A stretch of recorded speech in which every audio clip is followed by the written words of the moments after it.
Welcome back to Direct Station, where politics and planets collide and converge. I am Kate Carey. If this is your first time, I want to let you know that Direct Station is a place where we wonder together for a moment. Why is it like this now? What are the contours of our current political moment that are worthy of our curiosity and our sense-making based on a broader scale that examines more than good versus bad? I assume that you either care about the planets already or have some small part of you that would be open to better understanding some energetic explanation for why we're living through so much change, so much loss, so much challenge, why we're living through so much. We try to find hope in the patterns and to make meaning of those green shoots in broader context. So if you're new to this approach, I am not here to predict the future or to convince you that planets control your destiny, or even your personality. But there are patterns up there that have corresponded with patterns down here for centuries, and they're worth knowing about. There is a lineage of ancient, early modern, and even contemporary thinkers through whom you can draw a direct line and find legitimacy in taking the energetics of the skies more seriously. In his seminal text, for example, Cosmos and the Psyche, Richard Tornas points out that people who think it's silliness do not do so out of some evidence that they have encountered, but rather out of an inherited bias. We have all inherited this bias. The church has made it so. So I ask you to see through any bias or preconception and come think with me while we try to make some meaning of this political and energetic weather. Today, I want to talk about a question that's been haunting me. Who speaks for America now? Because this week has shown us something stark about the choices being made, the differences between a sort of gilded callousness and real courage, authentic courage, between those who profit from corruption while ignoring and increasing suffering, and those who risk something to lead, to inspire, and bravely speak the truth, even when it's scary. I want to tell you about something that happened on May 22nd, one day, a single day, that crystallized everything about this moment that we're living through. On the exact same day, the House passed massive currents to SNAP benefits that would slash $300 billion from food assistance, among other things. We could go into a list. Many of us could do so, right? But just start there. $300 billion from SNAP, from food assistance benefits, while simultaneously Trump hosts a $400 million cryptocurrency dinner at his golf club for the top investors in his meme coin. I don't know what a meme coin is or what crypto is. I am not the person to break it down for you. But I like to think of, for our purposes, we can think of it as a pretend rival currency to the American dollar that somehow has real value in the real world. I know this because it's available on my Venmo, right? But it is way less regulated. So you cannot tell who has it, who moved it, how much something's really worth, or what you did with yours. So it's a lovely vehicle for corruption. And Trump launched his version of it the night before the inauguration. While most of us were like, what now? Remember, we were all caught up in the tech oligarchs and their payments to the parties for the inauguration parties, or our fears about what he would do to hurt his enemies or hurt immigrants. We were all caught up in the conversation about the potential cabinet picks and how devastating those would be, right? But yeah, at that moment, before he was again a federal official, because there is just the littlest, tiniest crypto law that says that. But yeah, so he launched this coin, and over time has been encouraging investors to buy some if they wanted him to consider their point of view for a price. It's so naked, right? So anyway, he eventually said, hey, everybody, buy some, and I'll throw a party for the people who buy the most. And on the 22nd of May, he did that. So while the administration votes, while the Congress votes and the administration announces that the House had passed a bill that includes cuts to SNAP benefits and Medicare, and that's food assistance for working families and medical care for poor people, old people, immigrants. And while that announcement is coming, they are hosting a cryptocurrency party for investors at Mar-a-Lago. And I think my favorite detail of the evening is that many of the guests wear masks coming and going, as if it's a campy costume party or a scene from Eyes Wide Shut. Guys, it was the exact same day. The exact same day. The crypto guests are wearing masks, entering and leaving this event, while families across America are about to lose food assistance that they need to survive. This is a level of like fanciness and unconsciousness combined. So I'm calling it a gilded consciousness in its purest form. The brazen purchase of political access while people lose food, wrapped in like this theater of lies about that food loss. Let's do some quick math because the contrast is breathtaking, right? So a person working full-time at federal minimum wage, which has been stable for decades, earns while everything rises, right? So $7.25 an hour is the federal minimum wage. So if you run a business, all you are required to pay somebody to do something is $7.25. That equals $290 a week. What do you pay for in a week that costs $290? More than where you live, more than your food, right? So the total for a month then would be $1,160. That's before taxes. So after taxes, you're looking at about $900 or $1,000 per month. What do you use $1,000 a month for? Yes, I know we're privileged. If we have time to make or listen to podcasts, we're privileged. But my point is, if all you could do was buy your home and your food, how much of it would $1,000 buy? The average rent for a one-bedroom apartment nationally, no matter where you look, is over $1,200. So we have people working 40 hours a week who literally cannot afford housing, let alone food. So entry-level 40-hour-a-week job does not provide enough to pay for both housing and food. So these are the people that are losing SNAP benefits under the guise of encouraging work, right? That's the justification that they're giving because they added new work requirements. But here's the lie embedded in that language. The vast majority of SNAP recipients who can work are already working. They're the Walmart cashiers, the home health aides, the restaurant workers, the hotel housekeepers, whose wages are so low that they still qualify for food assistance. And many of those classified as non-working are actually doing unpaid labor that keeps our society functioning. They're caring for elderly parents with dementia or raising grandchildren whose parents can't, or tending to disabled family members who need round-the-clock care. Others want to work but lack the education or the training or the reliable child care that would make employment possible. This isn't about getting lazy teenagers off the couch or even mothers of multiple children who that's their plan just to survive by being on these benefits. It's about punishing people whose full-time jobs don't pay enough to live on or whose unpaid caregiving work isn't recognized as the essential labor that it is. Or I want to add, it could possibly also be the paperwork, right? Because the paperwork here is more challenging than some combination of like the IRS and trying to get a passport, right? Like it's deeper, harder, more complex, more likely to cause mistakes and errors that take months to undo and redo. So when we cut SNAP, we are not encouraging work. We are making a decision to use this excuse to remove people from these benefits. We're subsidizing corporate greed, right? Because there's all these tax cuts we've heard so much about, while punishing people who hold our families and our communities together. Meanwhile, dinner guests are throwing around hundreds of millions of dollars for cryptocurrency investments and political access.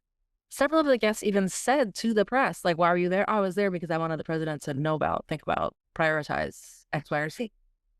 Might have been great causes. Doesn't matter. It's not how it's supposed to work.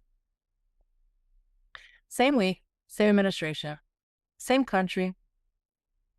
This isn't about immigration policy or austerity in service of cutting waste and fraud and abuse, though that language gets used to disguise it. This is about criminalizing poverty and criminalizing the need for human refuge. This is about making survival itself suspect, while wealth, no matter how obtained, leveraged, or enjoyed, gets celebrated and lionized. The contrast could not be starker. There's this sort of aristocratic unconsciousness meeting desperate need.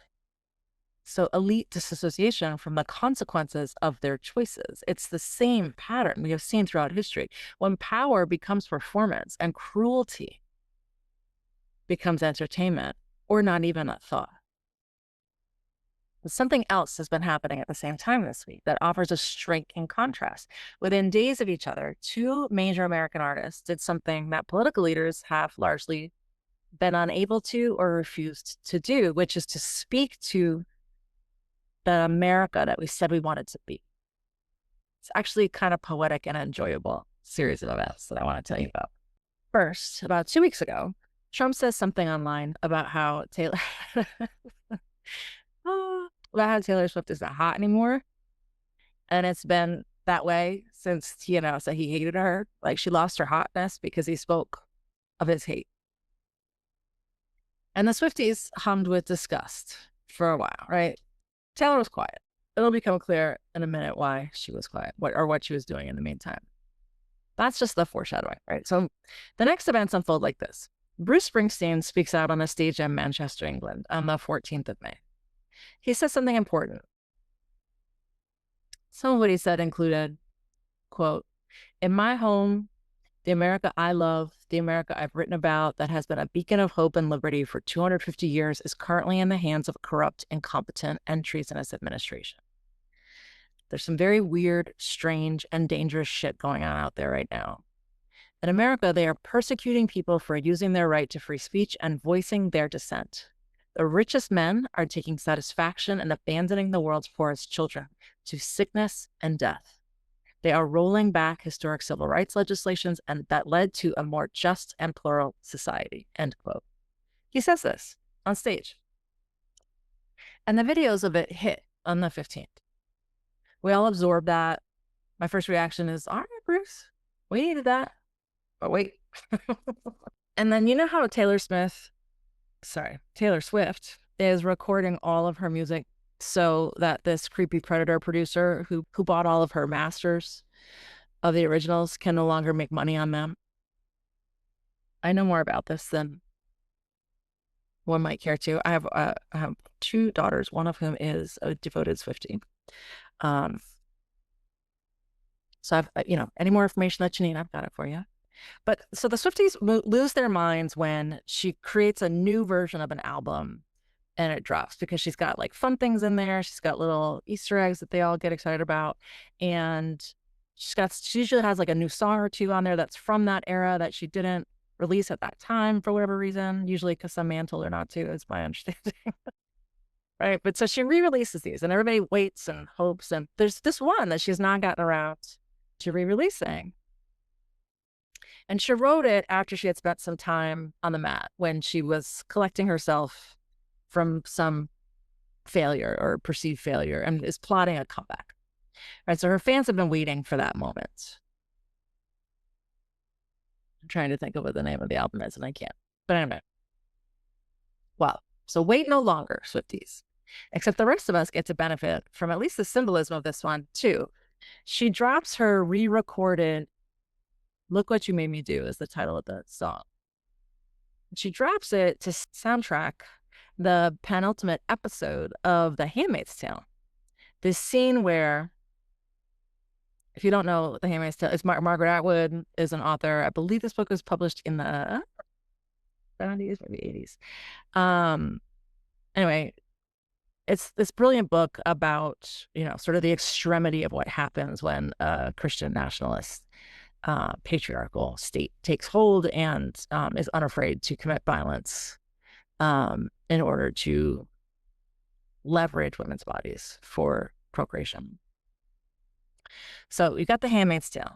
It's this like sort of eerie, too upsetting for me personally to watch show that is revealing this dystopia that to anyone watching, is becoming more and more and more true, or more and more possible. The best example I've seen is the one in which you have a young woman in Georgia who is brain dead and being kept alive so that her possibly also injured child might grow in her womb, just to see what might happen. So you've got this TV show that's been on for 5 seasons. It's towards the end of the 5th season, which I believe is the end of the show. And the show at this point is like sort of like Game of Thrones did. It's kind of extending, taking the strings, but extending what has been written in that particular text. I think there's some references to what we're watching from another text. I have to confess, I didn't read that second book. But anyway, Handmaid's Tale, the scene where the handmaids are staging an uprising against their commanders, right? So the image is, I watched the little clip of it. The image is all these women who have been abused or used or incarcerated or tortured or have gained consciousness about their role in that even. So they're tested, and they're finally in their moment of seeking to end the domination and the ruin. And they're all walking in unison in these strange cloaks down this street. And we hear this steady, low voice saying, to quote Taylor, if you'll allow, "I don't like your games. I don't like your tilted stage, the role you made me play of the fool. No, I don't like you. I don't like your perfect crime. How you laugh when you lie. You said the gun was mine. It isn't cool. No, I don't like you. But I got smarter. I got harder. And in the nick of time, honey, I rose up from the dead. I do it all the time." I will confess that, reading those words, sharing them with you, gave me chills. Taylor has some power to her. Some of it's real, y'all. But also on the 19th, same day, Trump calls for a major investigation into Bruce, Beyonce, and Oprah. I'm sure if he was aware of Taylor's drop, he might have included her in the list. But at the moment, he's responding to Bruce, really. Bruce provocation. But he threatens them with a major investigation for having performed at Kamala's campaign events. So it's similar to like CBS interviewing Kamala and getting a lawsuit, right? So he's saying, I'm going to come after you personally.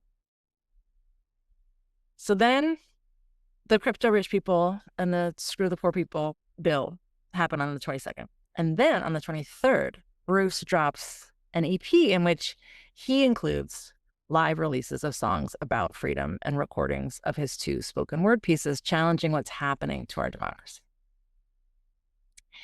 And in his remarks, at one point, he makes references to the humanity and the intellect of previous American first families, saying, "This is who we are. The Kennedys playing touch football, the Reagans on their horses, the Obamas on the beach in Hawaii."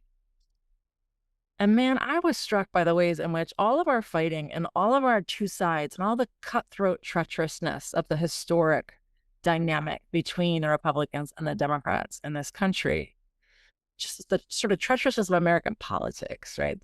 The boss can now stand up and acknowledge the humanity of all of them in the same sentence. I just said the boss, and it's really important for you to know, if you don't know, that Trump's press secretary, you've seen her. She's this woman who she's a blonde woman, and she wears this like giant, like almost hand-sized cross on her chest. She did say that calling yourself the boss, I swear to God, she said it is illegal. So beware. Anyway, in the same sentence, Bruce is bringing in all 3 of these families as if they are all part of a human morality, as if they are all part of sort of the same kind of governance, where now if we look, I mean, I still have very strong feelings about a lot of those elections and a lot of those policies, but if we look back, we were not talking about the things we're talking about now, right? We were not talking about abject cruelty. We were not talking about puerile isolationism. We were not talking about, aligning with Russia and incarcerating people for speaking. And that's incredible to me, right? That we've arrived at this moment where Bruce Springsteen is going to name all these families as representative of the America we wanted to be. My daughter and I just finished 6 Feet Under the other night, that HBO series, it really holds up. I have to say. I mean, it's wonderful. In the last episode, there's this Republican that you kind of come to love. And one of the main characters is considering a relationship with him. And my 16-year-old says, "Oh God, do we want that for her? He's a Republican." And I said, "Dude, we are all on the same side now. Like, he's doing what he thinks is right. We're all now fighting for our actual freedom and our actual homeland." Right. So, like, he would have been on this side of that conversation, we have to assume, unless he had one of these wild personality transplants that we're seeing in so many figures who decided to stay in the Republican Party, that it was worth whatever price to suddenly embrace cruelty.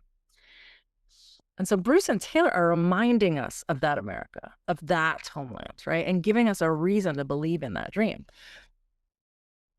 And with Bruce especially, there's no hiding behind the metaphor, no artistic ambiguity, just direct moral challenge set to or proximal to music. The kind of courage we used to expect from our elected officials. That world where we fought about policy feels like a foreign country now. Bruce is calling us back to that version of America, where disagreement doesn't mean dehumanization, where patriotism means protecting the vulnerable, not celebrating their suffering, for heaven's sakes. He's speaking for an America that still believes in something beyond this gilded callousness, beyond the entertainment value of cruelty. Is it a dream? Has it always been a fantasy with flaws and holes and unacceptable marginalizations? Yes.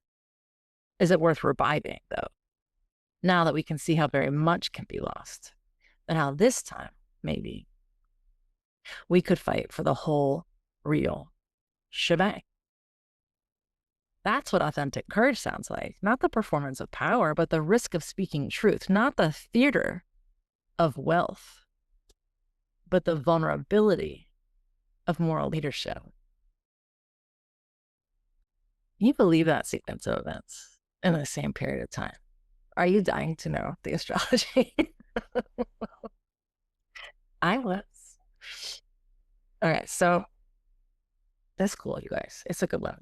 So between May 19th and May 22nd, Ceres, the asteroid goddess of nourishment, grain, feeding the people. Ceres is Demeter, Persephone's mother, right? She's the one Persephone's the one that got taken into the underworld, got taken into Pluto's depths, right? And when she was taken, when this guy grabbed her and said she's coming with me, Demeter stopped all the food. She instituted winter, fall, and then winter, right? Where nothing grows. And it was only when her daughter was returned to her that she was like, fine, we'll feed the people. Right? So the mother's grief, the mother's rage, the mother's power is symbolized by Ceres. And there has been enough that's gone on in history to notice when this rageful, powerful, righteous, maternal thing kind of emerges onto the stage, when she's doing important things, is in important places. Remember, it's angles and proximity. So the mother of all asteroids, although I have to tell you that she is a dwarf planet, yes, she's recategorized to be as significant as Pluto in 2006. We call all of them planets most of the time, but she's a dwarf planet. So pay attention. She's important. So it's this grieving, righteous, loving, nourishing mother, right? So she's this mother who will withhold her fruits and bring about winter if you withhold her daughter. So Ceres was conjunct with Neptune. Neptune's the sleepy, dreamy king of the sea, Lord Triton, with his spear, right? So it's all gooey. It's all like, he's the dream guy. He's the boundaryless guy. He's the let's see what happens guy. He's the spirit guy, right? He's the guy who gives us access to our spiritual lives. And so Ceres, this mother figure, this rageful, grieving mother figure, is conjunct, meaning in the same location, at the same degree, in early Aries. Aries, remember, is the skyland of action, of doing, of causing. So between May the 19th and May the 22nd, they're conjunct in the sky. So just take that in. All And the day that Trump whiffs his wiffle bat at these major celebrities who would resist his tyranny, and Taylor drops this revenge comeback song, while the women of Margaret Atwood's dystopia are literally rising up against their abusers, this Ceres, this righteous and powerful mother, is conjunct Neptune, the planet of dreams and dissolution and boundaries, in Aries, the skyland of action, of movement, of no. You know that audio that usually they use it on dog videos? I don't know if you watch as many dog videos as I do, but it's kind of out of fashion now, but it was in for a while. It's like I liked it a lot because my dog hates rain, and so there's this precipice where the dog's standing and there's rain outside, and the dog's like, no, no, no, no, no, no, absolutely not. I've seen what I needed to see, and no, we're not doing that. I'm not getting it exactly right, but that sort of no, no, no, no. That's Aries. Aries is the skyland where that kind of like stuff happens. Okay. So Ceres, in that skyland of action, of boundaries, is like Neptune. Dude, we need to talk about this dream and this spell that your people are under. We need to add smoke to this gooey uncertainty. We're in Aries now, man. It is time, really time, to begin to dismantle this illusion. You had people in when we were in Pisces. All right, my friend, it is time for a new dream. My people need nourishment. They need hope. They need voices of strength and resistance and triumph. They need someone to articulate how this could be. And Neptune's like, yeah, no, you're right. You're right. It's time. I've been here for a minute. I've moved from 0 to 1 degree. I'm officially living here now. And you're right. But wait, the moon is joining us here today at 1 degree. Let's reflect on our feelings. Wait, I have to make sure if it's the 22nd or the 19th. Okay, the 22nd at 1 degree in Aries, right? So the moon's arriving at this like tete-a-tete between Ceres saying, what are you doing to my people? They need food. They need health. They need nourishment, right? And Neptune's like, yeah, no, you're right. It might be time for a new dream. And the moon's showing up and saying, you guys, let's reflect on our feelings. Let's reflect on the feelings of the collective. We're in this action-oriented skyland where we suffer no bullshit, right? So let's broadcast a new dream. And well, friends, all of this meeting between Ceres, Neptune, and the moon is happening right before Mercury, the, in my opinion, non-binary queen of communication and insight and information. So Mercury this week, the week we're in now, has started having an amazing week. And it started on the 24th. Just 2 days later, she meets with Mr. Chaos, Mr. Sudden Change, Uranus. And later this week, you guys, she is going to kiss the sun. It's called a Kazemi, which I think is one of the coolest vocabulary words we have in astrology. But she's going to kiss the sun. And so like in the ancients would see planets that they could see every day start moving towards the sun. And they would know that when this planet disappears because it's too close to the sun, you can no longer see it once it's that close to the sun. Shit's going to roll, right? Whatever the planet stuff is.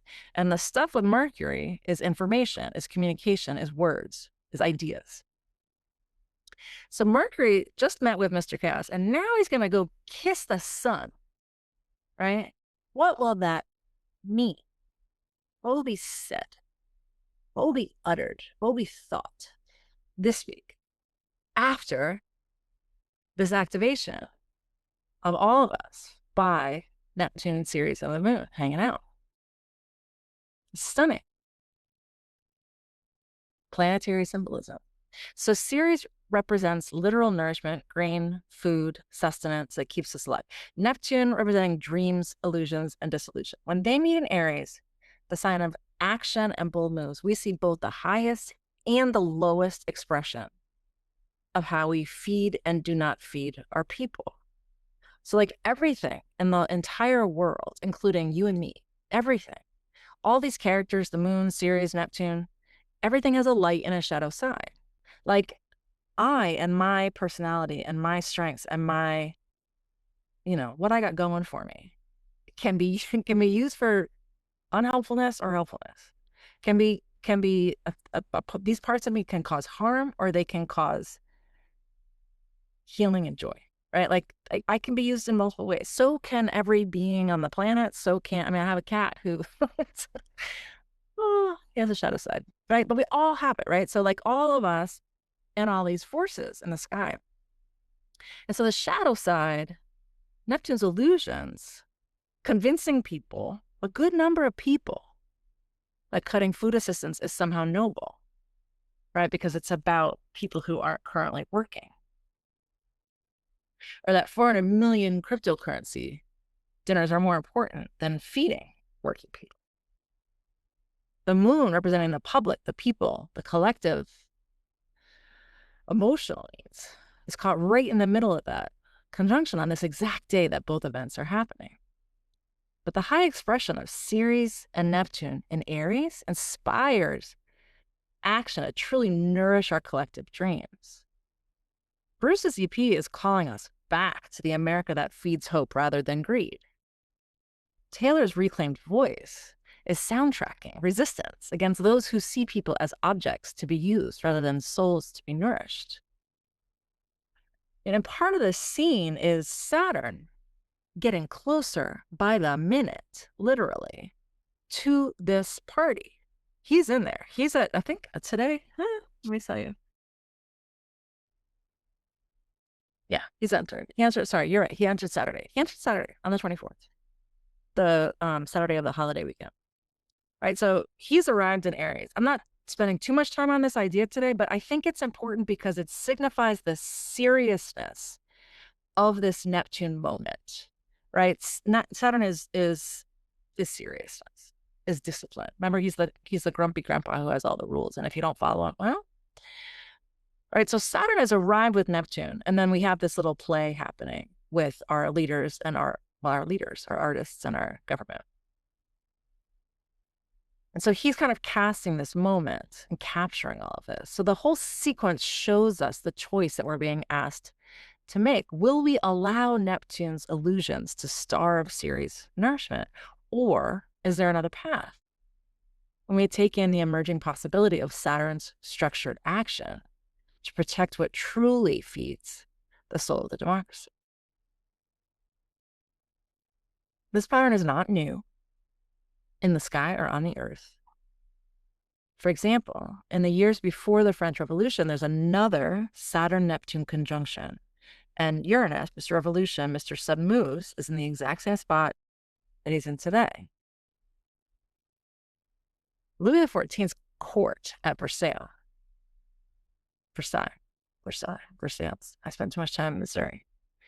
Louis XIV's court at Versailles threw increasingly elaborate parties while people starved in the streets. Foreign courtiers paid massive sums for access to the king, just like cryptocurrency investors are paying for access at Mar-a-Lago. The wealthy literally wore masks and makeup, right, to elaborate masquerade balls, while the poor couldn't afford bread. Think of the amount of makeup at that party on everybody. Literally wearing masks. 60 years later, following, I swear to God, yet another Neptune-Saturn conjunction, Victor Hugo understood this pattern when he wrote Les Misérables. So he was writing during a time when these themes of power, dreams, and social structures being reformed across Europe. Jean Valjean, the main character, steals a loaf of bread to feed his sister's starving children and gets 19 years in prison because we're criminalizing need. Just like we're criminalizing people who have the audacity to try to be in a place where they could work and have enough money or food to take care of their families, right? So we're criminalizing need. Fantine, another main character, sells her hair, her teeth, and finally her body to earn money for her daughter's care while the wealthy feast at elaborate dinners at Versailles. The criminalization of survival alongside the celebration of excess, of unconscious excess. So Hugo's not just writing fiction, he's documenting the pattern that's emerged in his lifetime when callousness becomes gilded, when power becomes so disconnected from consequences that it loses all sense of proportion. The same energetic moves in the sky that brought us Ceres, conjunct Neptune, nourishment meeting illusion, played out in his century as they do in ours. She was, in fact, I swear to God, square to the Saturn-Neptune conjunction that happened in 1848, during that formative time when Hugo was coming up. You cannot make this shit up, right? I realized that, this fact yesterday. And I'm like staring at my computer, like open mouth, like, oh. And my youngest walks in, and I'm sitting there in this expression, and she's like, oh God, what is it? Is it astrology? I don't need to hear it. But yeah, man, this is wild. The very excess that seems to demonstrate strength actually reveals fetal weakness. The disconnection from basic humanity that ultimately brings down systems built on cruelty when mother is watching, when mother is present, right? So Marie Antoinette probably never actually said, let them eat cake. But the phrase endures because it captures something true about what happens when power becomes performance, when those making decisions about other people's lives cannot even imagine what those lives are like. Joe Biden also never sold America out for oil money for his son in Ukraine, Burisma, right? And yet here we are. The accusation of that act is rooted, just as the accusation of Marie Antoinette having said, let them eat cake, it's rooted in fears about the excesses of the powerful while the national bounty is unevenly distributed. This whole controversy about did voters want the social safety net that Democrats have long fought for, or did they want some self-actualized prize?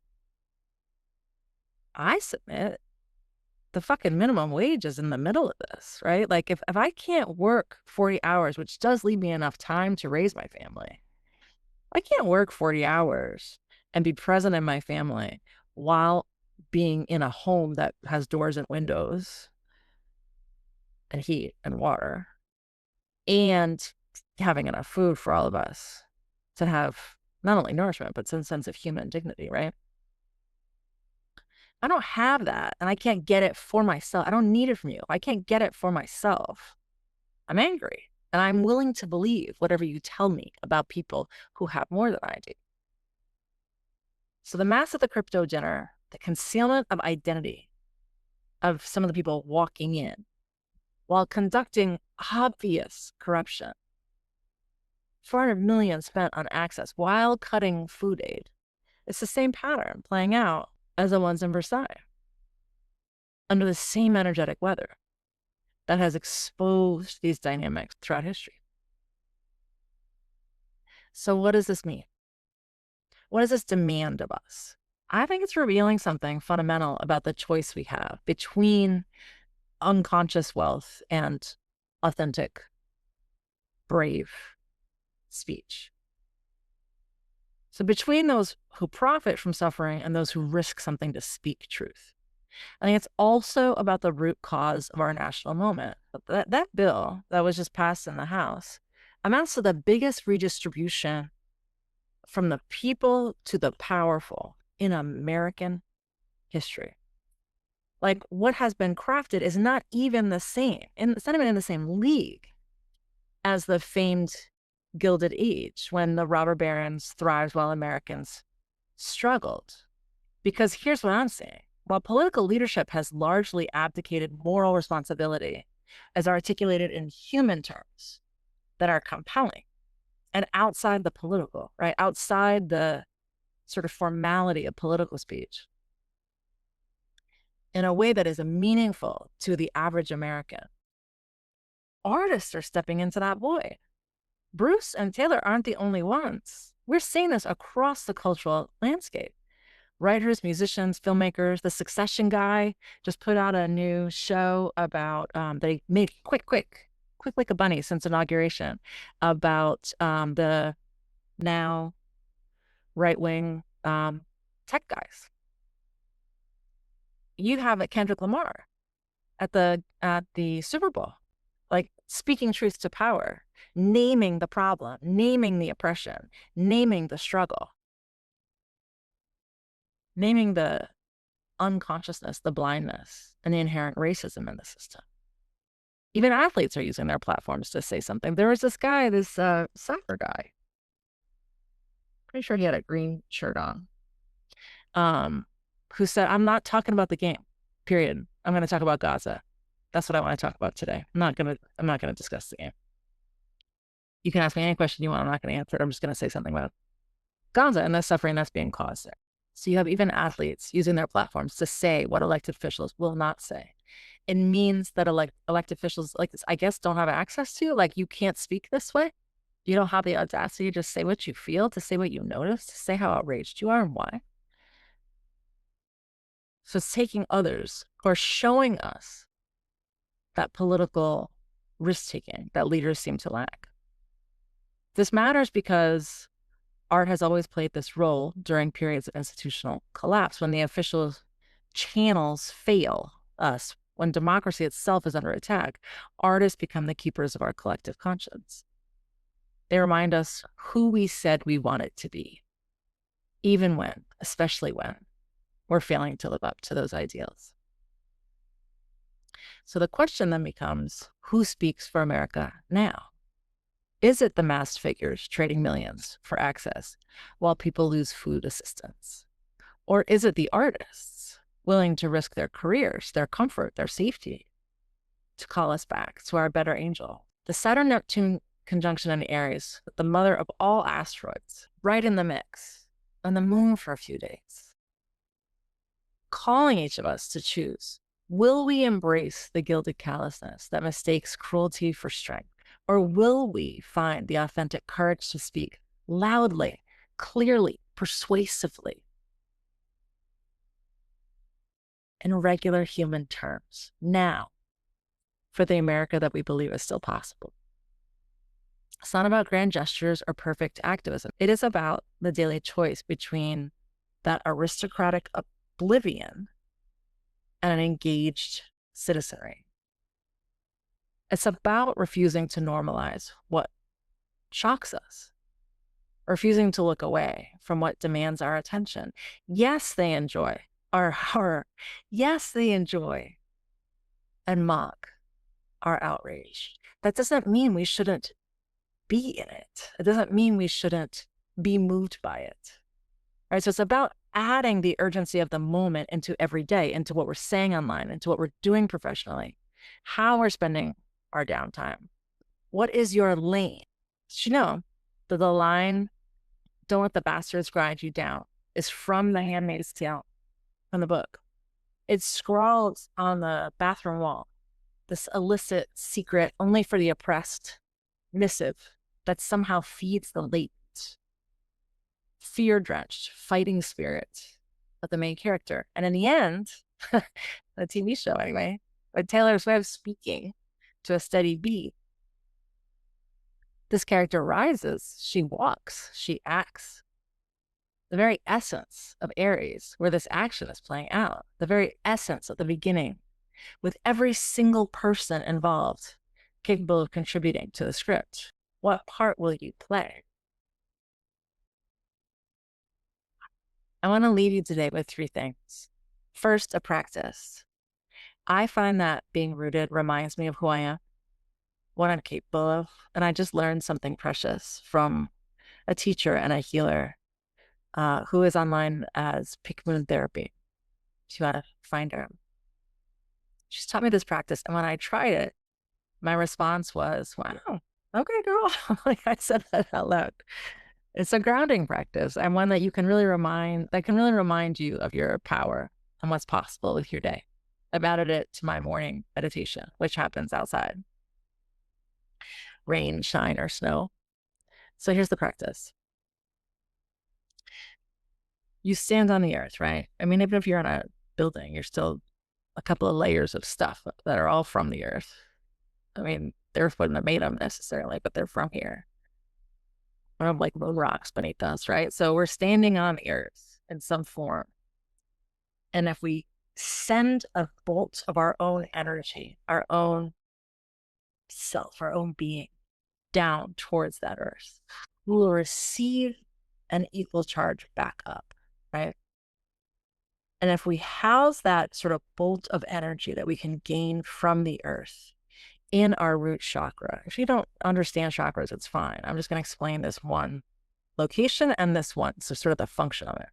So the root chakra is between the chair and you, like the part of you that is touching your chair, or touching the ground, or touching whatever you're sitting on, or if you're standing, it's sort of the part that would. Like, yes, it includes your sex organs and other parts of your body that are sort of central to your survival and your functioning as a physical thing in this world. It is also kind of the root, as in the roots that trees grow, right? Like the root that connects a thing to the earth. So like, just like a tree has a string that is connecting it to the earth, we have this part of us that is our root on this land.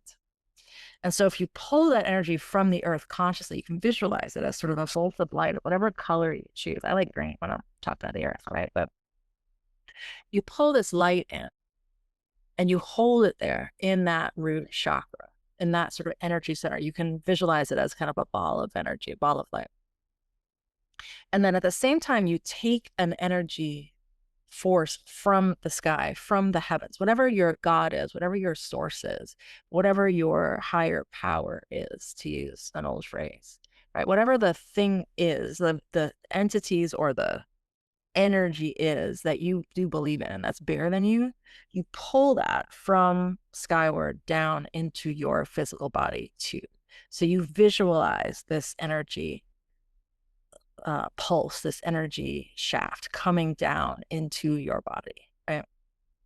And if you combine the two, and you can give it a different light color if you want to. I use like a golden white yellowish thing. And you combine these two into that root chakra, and you I like the idea of a cauldron. I like the idea of like a receptacle, like a pot, right? Like at your hearth, right? So like combining those energy forces into that energy center and kind of swirling them together into this potent mix, and then sending that light back out through your entire body, through your chakras, but also kind of through your skin, and even out into that energy field that surrounds you as part of your act of kind of reclaiming that energy field each day, because you're the one who has to live there, and it doesn't really belong, doesn't belong at all to anybody else. It is your space, it is your location. So using the power of these two potent forces, mixing them in your own root, and then sending that light out all around you as an act of protection, as an act of claim. That is one. Two, I want to offer you a reflection, questions to write on, or a question to bring into a conversation with somebody that makes you feel safe, that you like to discuss and ponder these things with. So Bruce and Taylor stepped forward to speak for the America that they believe in, when political leadership can't or won't or hasn't. What version of your community, your workplace, your family, your work, your country are you being called to speak for? What dreams are you being asked to nourish rather than let them dissolve into illusion? What do you want to nourish with your action? What do you want to feed and protect and grow? Something with less voice, less power, less autonomy than you have. What thing or group of people or idea do you want to be the mama bear for? What is worth you risking whatever you're afraid of? What's worth risking that? Online embarrassment or vulnerability, or potentially sounding too, what, naive or liberal, woke, God forbid, or too in touch with the earth and her cycles? Come on now. You are the earth and her cycles. And finally, I want to leave you with a poem. I've read a bit of Adrienne Rich to you before, and I'm so sorry, but I need to do it again. Because I remembered this poem. I looked at it yesterday, and it gave me chills when I read it. And I think it's just too appropriate to not share with you. So I'll read the beginning of it and then the ending of it. It's a very rich piece. It's called What Kind of Times Are These? She says, there's a place between two stands of trees where the grass grows uphill and the old revolutionary road breaks off into shadows near a meeting house abandoned by the persecuted who disappeared into those shadows. I've walked there, picking mushrooms at the edge of dread. But don't be fooled. This is not a Russian poem. This is not somewhere else, but here, our country moving closer to its own truth and dread. Its ways of making people disappear. Then she finishes with, and I won't tell you where it is. So why do I tell you anything? Because you still listen. Because in times like these, to have you listen at all, it's necessary to talk about trees. Let's be the tree. Let's be the root. Let's listen to the trees.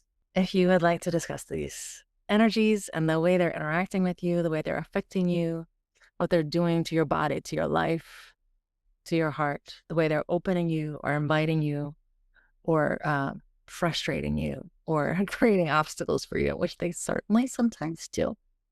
And you have choices about how to react to that, how to react to the moment, your moment, which is, of course, incredibly unique because of where everything was at the moment you were born.